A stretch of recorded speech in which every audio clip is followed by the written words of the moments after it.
Hello दोस्तों, स्वागत है आपका हमारे यूट्यूब चैनल पर। दोस्तों, आज के इस वीडियो में हम बात करेंगे कि जब भी हम डोर विंडो लगाते हैं तो डोर विंडो में जो भी हम एमएस का ग्रिल लगाते हैं उस ग्रिल के बारे में। वो ग्रिल हमें क्या रेट में पड़ेगा 2023 में अगर हम लगवाना चाहते हैं तो, और ग्रिल लगवाते समय क्या क्या चीज़ें नोटिस करनी चाहिए, किस तरह का ग्रिल हमारे लिए अच्छा होगा, आज के इस वीडियो में हम इसी टॉपिक पर बात करेंगे। दोस्तों, वीडियो में आगे बढ़ने से पहले आप सबसे एक छोटी सी रिक्वेस्ट है कि प्लीज़ वीडियो को लाइक कर दें, और अगर चैनल पर नए हैं, कंस्ट्रक्शन से रिलेटेड और भी इंफॉर्मेटिव वीडियोस इन फ्यूचर देखना चाहते हैं तो प्लीज़ मेरे चैनल को सब्सक्राइब करके बेल नोटिफिकेशन को ऑल पर प्रेस कर दीजिए। चलिए दोस्तों, वीडियो को शुरू करते हैं। तो दोस्तों, जैसा कि मैंने बताया कि जब भी हम कंस्ट्रक्शन कराते हैं तो हम उसमें डोर विंडो के लिए ओपनिंग छोड़ते हैं। डोर विंडो के लिए ओपनिंग छोड़ना हमारे वेंटिलेशन के लिए बहुत ही अच्छा है। अगर हम नहीं छोड़ते हैं तो वेंटिलेशन का प्रॉब्लम बहुत ज़्यादा आता है, इसलिए हम डोर विंडो को हर हाल में प्रोवाइड करते हैं। विंडो का काम तो मेन पर्पज वेंटिलेशन का ही होता है, तो इसलिए जो भी हम वहाँ पर उस डोर विंडो को फ्रेम को कवर करने के लिए जो हम एमएस की ग्रिल लगाते हैं उस ग्रिल के बारे में देखते हैं। तो सबसे पहला काम तो हमारा यही होता है एमएस ग्रिल लगाने का सिक्योरिटी पर्पज का, कि जब भी हम उसको लगाएंगे तो हमारा सिक्योरिटी बना रहेगा। एमएस की ग्रिल होगी तो कोई आसानी से अंदर बाहर उसको तोड़ के नहीं आ जा सकता है, वो बहुत ही मजबूत होता है, इसलिए हम एमएस की ग्रिल ही प्रोवाइड करते हैं। अब एमएस की ग्रिल लगाते समय लोग गलती क्या क्या करते हैं, अब हम पहले वो देख लेंगे। तो सबसे पहले दोस्तों क्या करना है, मैं आपको आगे वीडियो में बता रहा हूँ कि आपको किस तरह की साइज़ लगानी है और क्या क्या ज़रूरी होता है, मैं आपको ये सब बताऊँगा। तो सबसे पहले मैं आपको साइज़ बताता हूँ। तो दोस्तों, साइज़ अपने अपने रिक्वायरमेंट के हिसाब से लोग लगाते हैं। बहुत जगह 3x4 की लगाई जाती है, 4x5 की, 4x6 की, 5x6 की। जितना रिक्वायरमेंट होता है, रिक्वायरमेंट के हिसाब से लोग अपने अपने सुंदर जैसे उनको लगाना होता है, जितनी उनके पास इनफ स्पेस होती है उसके हिसाब से लगाते हैं। पर आपको मिनिमम साइज़ 3x4 रखना है। अगर आप उसको जो है 3 फीट जो है उसकी लंबाई दे रहे हैं तो 4 फीट आप उसकी चौड़ाई दें। कम से कम इससे छोटा तो ना रखें, नहीं तो फिर प्रॉब्लम आती है, जगह कम ओपनिंग रहती है तो वेंटिलेशन प्रॉपर नहीं हो पाता है। तो साइज़ भी मैटर करता है। उसके बाद जैसा कि मैंने आपको बताया कि अब हमने फ्रेम लगा दिया। फ्रेम लगाने के बाद जो हम उसमें एमएस का ग्रिल लगाते हैं तो वो सिक्योरिटी पर्पज हमारा सबसे पहले आता है। अब लोग गलती क्या करते हैं, जैसे मान लीजिए कि आपको वीडियो में दिख रहा है कि जो इसके आउटर में जो हमने एंगल्स लगा रखे हैं, यहाँ पर बॉक्स लगाना ज़्यादा अच्छा होता है। बॉक्स लगा देते हैं तो हम बहुत सारे जो फिटिंग करने के बाद, प्लास्टर वर्क होने के बाद, जैसे कि हमने इसको फिटिंग कर दिया बॉक्सेस लगा करके और ब्रिक वर्क कर दिया और प्लास्टर कर दिया, तो क्रैक्स कम आते हैं। अगर हम बॉक्स बॉक्स सेक्शन यूज़ करते हैं, एंगल्स यूज़ करते हैं तो थोड़े बहुत क्रैक्स आने के चांसेस रहते हैं, क्योंकि सेटलमेंट में फिर प्रॉब्लम आने लगती है, क्योंकि ऊपर से लोड आएगा।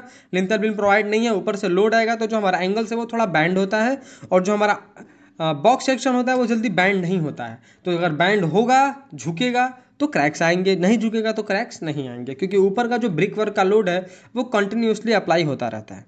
उसके बाद दोस्तों, अब हमको इसमें क्या क्या चीज़ें ध्यान देनी है।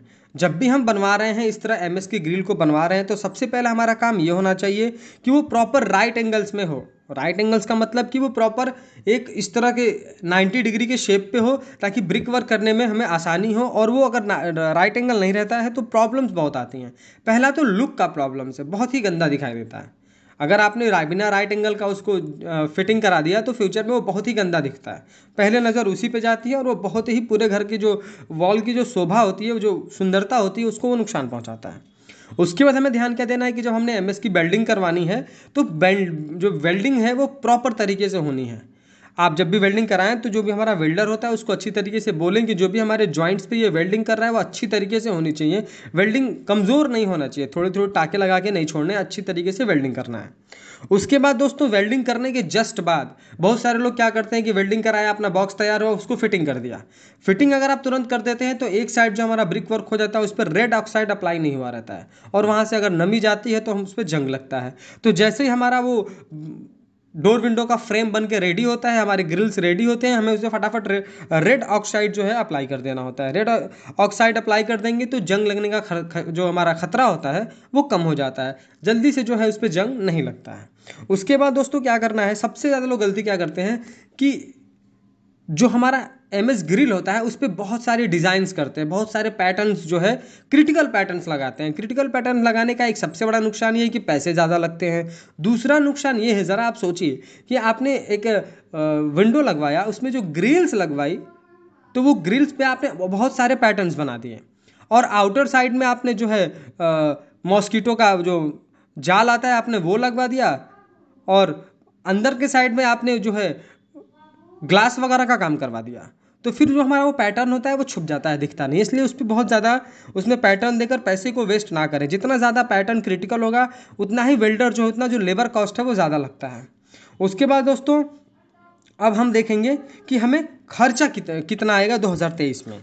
तो अगर मैं आपको लेबर कॉस्ट के बारे में बताऊं तो अभी जो लेबर कॉस्ट चल रहा है वो 15 से 25 रुपए के बीच में वैरी कर रहा है। जैसा कि मैंने आपको बताया कि अगर आपका जो पैटर्न है वो ज़्यादा क्रिटिकल होगा, उसमें ज़्यादा पैटर्न होंगे, थोड़ा डिफिकल्ट होगा बनाना, तो जो लेबर कॉस्ट है वो थोड़ा ज़्यादा लगता है, वो 25 रुपये kg तक जा सकता है। लेकिन अगर आप मैं नॉर्मल बताऊँ हमारे यहाँ क्या रेट चल रहा है, तो 15 से 25 रुपये के बीच में चल रहा है। अगर बिल्कुल सादा प्लेन डिज़ाइन है तो वो 15 रुपये में भी हो सकता है, और बहुत क्रिटिकल है तो 25 रुपये में भी हो सकता है। और अगर अगर मैं आपको बताऊं विथ मटेरियल क्या चार्ज चल रहा है, तो हमारे यहाँ जो है अभी 100 रुपये से लेकर 115 रुपये के बीच में ये वैरी कर रहा है। ये टोटली डिपेंड्स करेगा आपके पैटर्न के ऊपर। मैंने बार बार पैटर्न इसलिए कहा क्योंकि जिस तरह का आपका डिफिकल्ट पैटर्न होगा उसको बनाने में उतना ही टाइम लगता है, इसलिए लेबर कॉस्ट उस पर ज़्यादा लग जाता है। तो ये टोटल जो है मैंने आपको बताया। तो मान लीजिए कि आपने जो साइजेस बनवाए वो 5x6 का बनवा दिया, और टोटल स्क्वायर फुट जो इसका हो गया ये 30 स्क्वायर फीट हो गया। तो अब 30 स्क्वायर फीट के हिसाब से जो है अब इसका वेट देख लेंगे, तो अब मान के चलिए कि अप्रॉक्सीमेट इसका वेट 40 किलो हो गया। और क्या बोलते हैं कि और 100 रुपये पर केजी के हिसाब से यहाँ पर 100 रुपीज़ पर केजी के हिसाब से अगर वो चार्ज कर रहा है, तो इसके हिसाब से आप मल्टीप्लाई करके देख लेंगे कि जितना भी आपका टोटल वेट होगा उसमें 100 या 115 से मल्टीप्लाई करके देख लेंगे कि आपके वहाँ क्या रेट आ रहा है। तो दोस्तों आज की वीडियो में बस इतना ही। वीडियो पसंद आया हो तो प्लीज़ वीडियो को लाइक करें, और अगर चैनल पर नए हैं, कंस्ट्रक्शन से रिलेटेड और भी इन्फॉर्मेटिव वीडियोस देखना चाहते हैं, तो प्लीज़ मेरे चैनल को सब्सक्राइब करके बेल नोटिफिकेशन को ऑल पर प्रेस कर दीजिए। Thank you.